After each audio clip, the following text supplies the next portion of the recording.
Welcome back to the morning show here on Arise News. Now time to take a look at news stories making headlines around the globe. Here in Nigeria, the national chairman of the governing All Progressives Congress, Adams Oshiomhole, says there's nothing wrong with the New Year message of President Buhari. He said it was the duty of the federal government to address the citizens periodically on the gains of the government. Oshiomhole also dismissed insinuations that Buhari is seeking to remain in office beyond 2023. Let's hear from him. People who wonder why should the president reassure Nigerians that he's not going to do third term. Because third term was planted by PDP. It is still in the subconsciousness of most Nigerians that the first Nigeria president tried to do third term, emptied the treasury to bribe members of the National Assembly, and since that president left, thanks to the National Assembly, no any other president has done 8 years in office.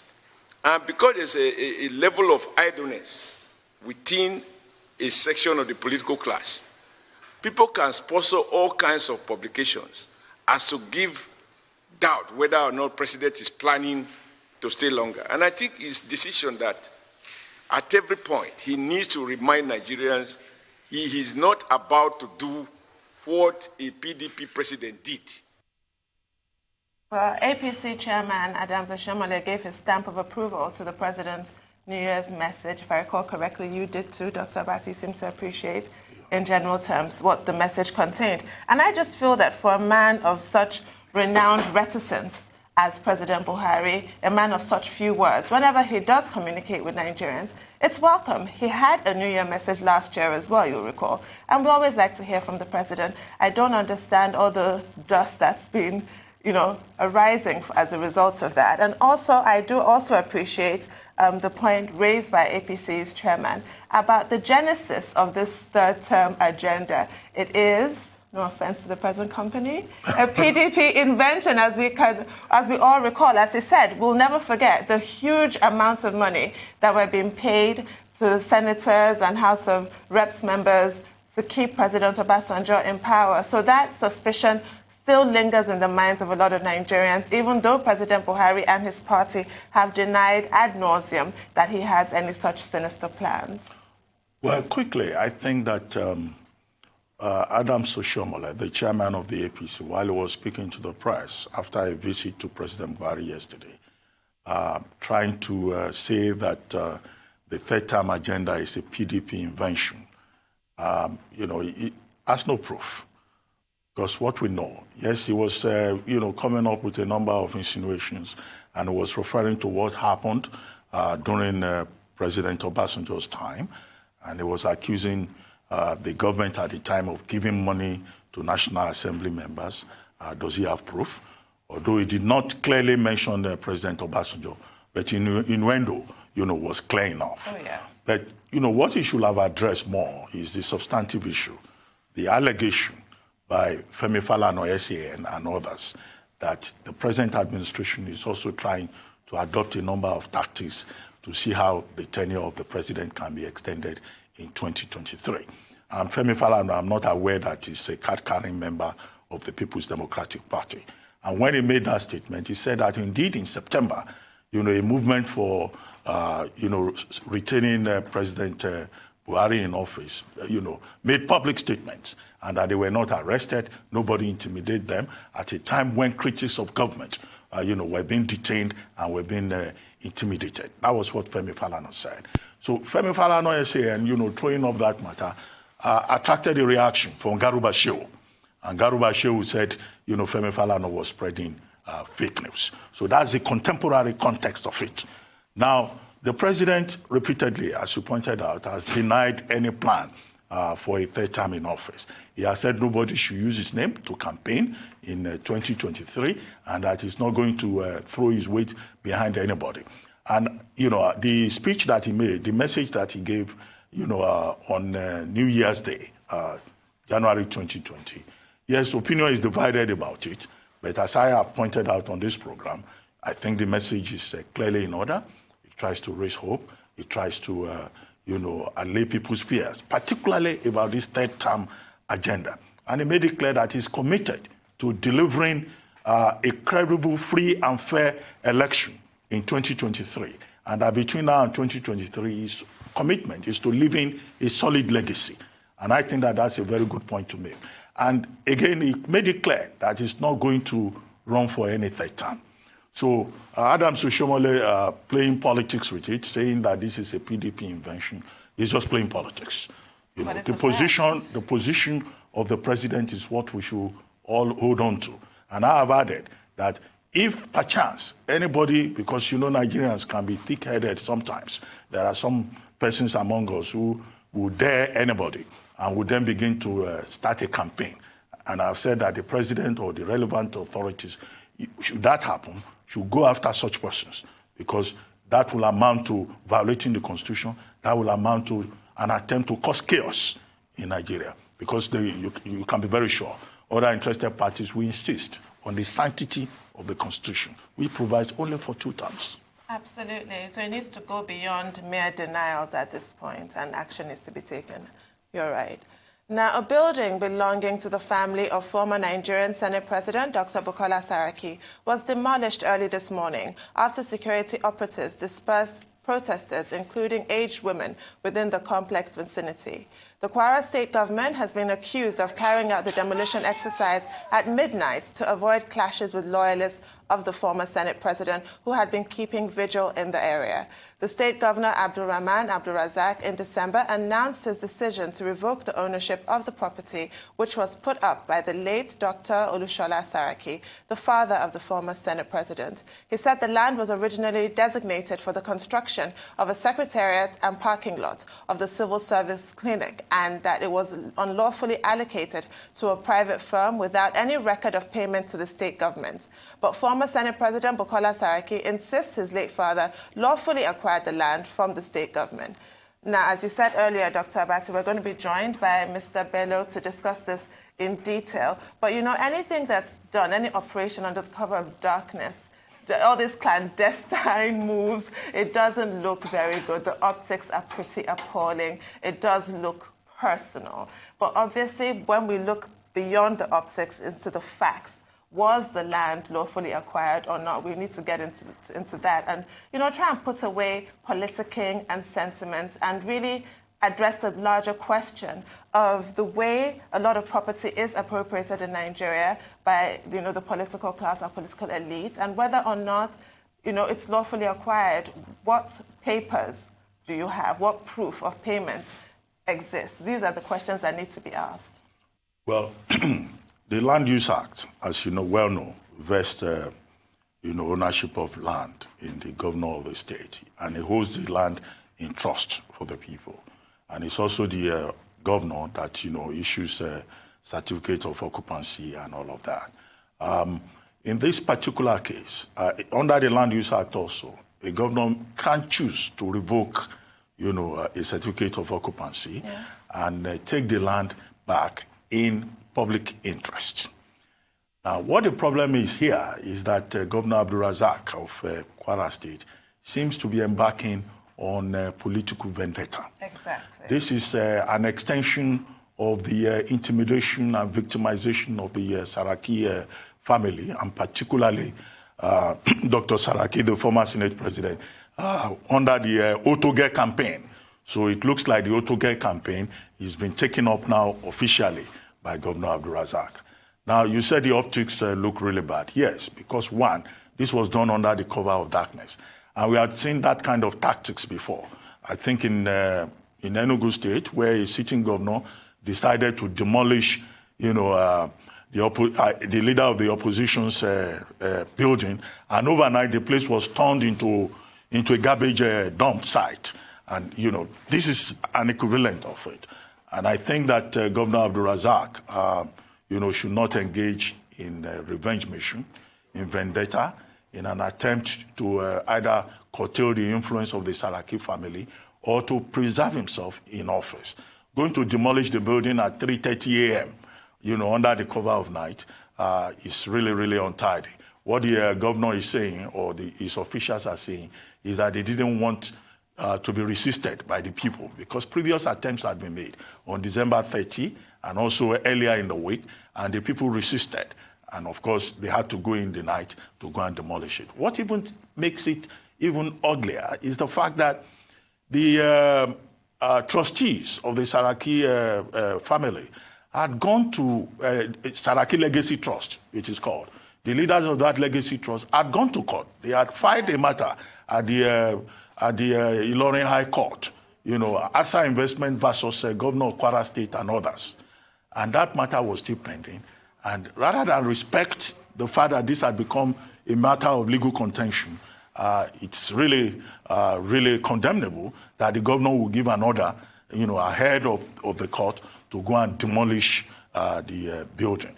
And the building is even called Old People's Home, which means that this is not just family house. This is a building that the late Dr. Saraki, had provided for ordinary people. Yeah, for their welfare. Yeah, but the governor is insisting that this is for, that site is meant for a clinic, for the civil service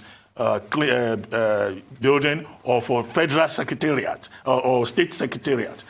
So what the Kwara State government has done is not convincing. It has not managed to communicate its position very well. This is clearly a case of abuse of power. It is. But let's take a short break. When we return, the morning show will continue.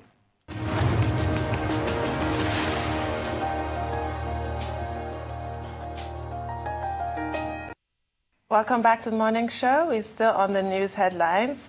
Now, the Attorney General of the Federation and Minister of Justice, Abubakar Malami, says the federal government has the right to continually detain Sahara Reporters publisher Omoyele Sowore and former National Security Advisor Sambo Dasuki despite court orders. Malami said the Constitution gives the government the right to appeal court orders to the level of the Supreme Court. He said during the process of applying for variation of court orders or appealing judgments, the enforcement of the order can be delayed and should not be termed as disobedience to court orders. I could barely read that with a straight face, quite frankly. The Attorney General of the Federation of all people knows very well that an appeal is not automatically a stay unless you apply for that. And you will recall, I remember your horror specifically when the GSS said they're not releasing Sowore in case he gets run over by a car. At no point did they say we're not releasing him because we've appealed to a higher court to set aside or to vary the judgment of a lower court. That was never uttered. It was excuses after excuses, like the sureties haven't come to get him, he's about to get run over. I mean, this is actually, it's laughable. Well, I mean, when I saw this story, I was a bit taken aback. And I just said, well, maybe the Attorney General of the Federation and Minister of Justice was being quoted out of context. Because don't be surprised, this kind of embarrassing statement, if the Attorney General comes forward and says he was misquoted. However, if he actually made that statement, you've made it clear, it is absolutely wrong. And it's unfortunate because the same Attorney General, in the statement releasing Sowore and Colonel Sambo Dasuki, had affirmed the commitment of the government to the rule of law and also respect for the independence of the judiciary. And we had said, well, this is a good development. The Attorney General now, going forward, will respect the rule of law. And now for him to turn around again and reverse himself, I think it's most unfortunate. But on the question of the rule of law, I would like to refer the Attorney General of the Federation to the statement made by the President of the NBA on January 1 in his New Year message. Because, one, the NBA, speaking through Paul Osoro, accused the Buhari administration of, throughout the year 2019, violating the rule of law. And the NBA president gives specific examples. So it's not just about procedure, court procedure, which you have, not. It's also about, according to Osoro, the abuse of ex parte orders in the course of the year. And he cited the example of Justice Walton, okay? He also cited the example of the registrar of the Corporate Affairs Commission, Lydia Zinge, Onoge and Azinge, removed on the authority of ex parte order, which was relied on by the Code of Conduct Tribunal. He also cited, disregard for fundamental human rights by the government. Consistently, we have, cases of persons whose rights have been violated, including Agba Jalingo, who is, in detention in Cross River State just because he criticized government, including Dadi Yatta, whose whereabouts remain unknown. Osoro also cited the example of the disregard for court orders.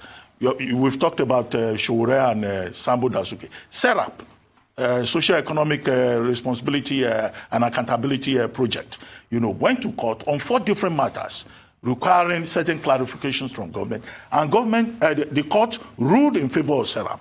Government has not obeyed any of those rulings. And it's not on record that they have appealed all those 4 court orders. So if appeal is the basis for this statement by the Attorney General.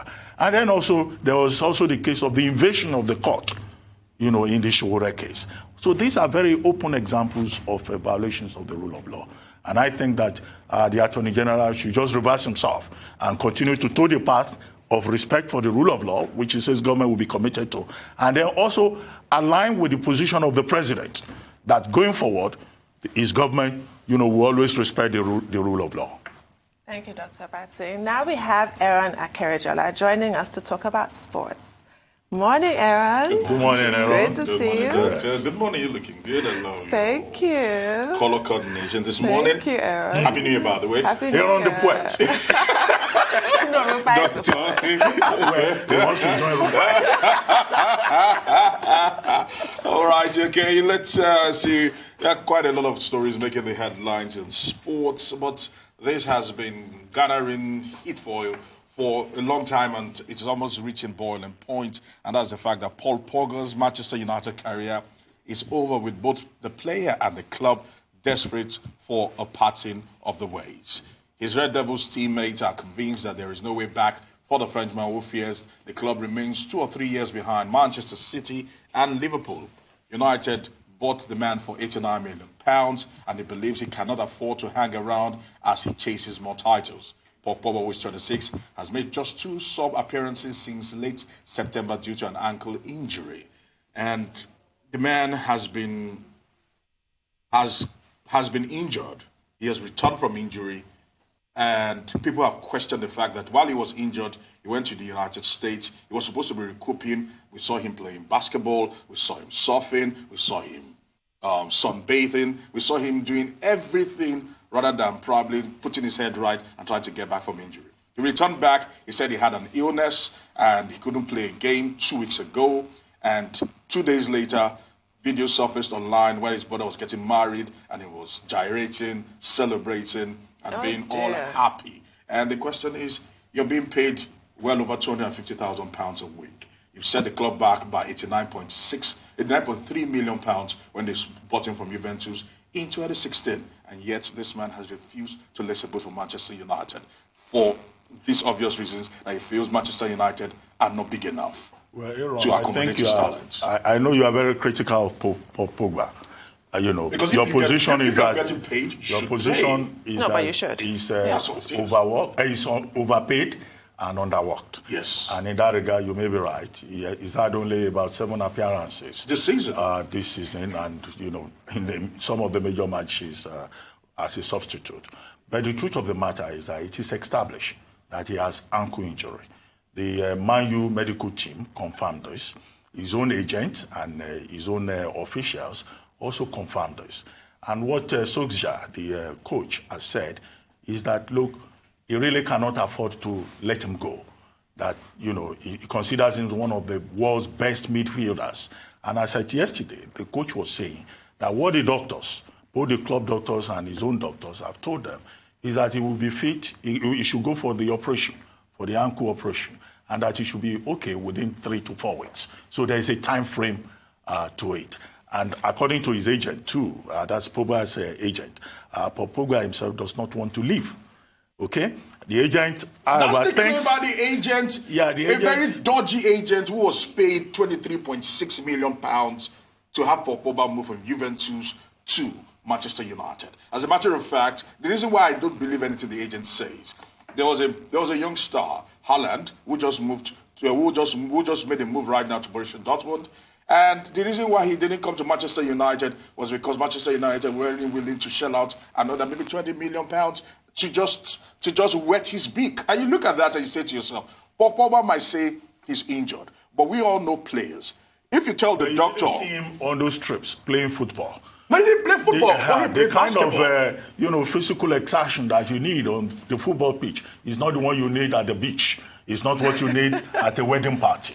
So but how about the basketball court? You should be fair to him. How about what are you doing on the basketball court? Was he kicking a ball? Yes, he was actually shooting hoops. You need legs to do that, and it's really sad that this is where the world has come to, whereby because he's not the only man. As a matter of fact, French players are very, very notorious for doing this. Ousmane Dembele in Barcelona, another player who is heavily paid. He actually moved from Borussia Dortmund to Barcelona for well over £100 million.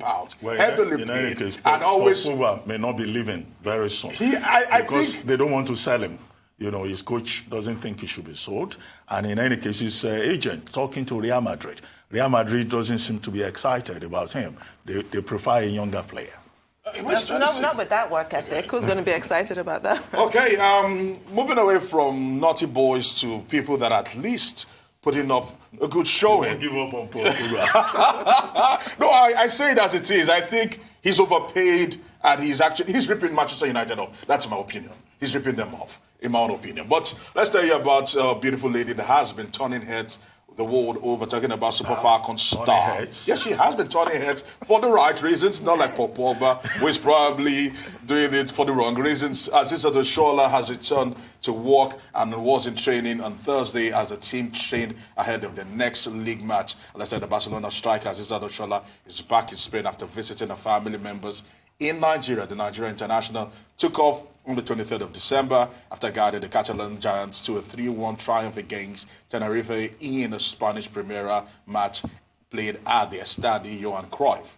The 25-year-old ended a 2-month goal drought to finish at 2019 on a high in the final match of the year. The beautiful thing about this lady is her work ethic, because she's back with Barcelona right now.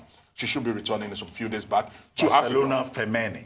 Yes, you have to, Barcelona Femeni, the female team of Barcelona. So she will be returning back to Africa because there will be the CAF Awards going on, and she's one of the front runners to actually win the Women Footballer of the Year once again. And it's just been spectacular how we've seen this 25-year-old put her life together and put her career together, because several people would have taken a different turn. When she went to China, she was, according to reports, she was earning £40,000 a week, tax-free.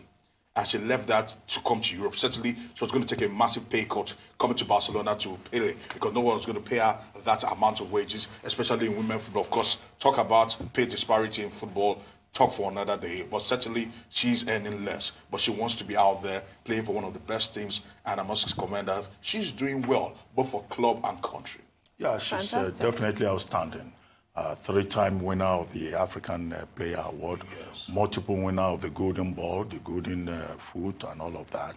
And also, in terms of her contribution, she has this Aziza Doshola Foundation, yes, which is her own way of giving back. And even when she came visiting, she organized football clinics for young people. Yes, she did. To be so young and to be so giving, so generous, with her talent and her resources is something that is commendable. And now that she's with Barcelona Femeni, she's also distinguishing herself there. She was on loan, but in May, they decided to keep her till 2022? Yes, 2022. And that in itself is an acknowledgement of her outstanding performance as an athlete. She could be a forward, she could be an attacking midfielder, the kind of combination of talent that distinguishes footballers. Beautiful. They call her Seedorf, right? After Clarence Seedorf. Yes. And we wish her all the best, and we hope she continues blazing the trail for Nigeria. Absolutely. Thank you very much, Thanks, Aaron. Always a pleasure.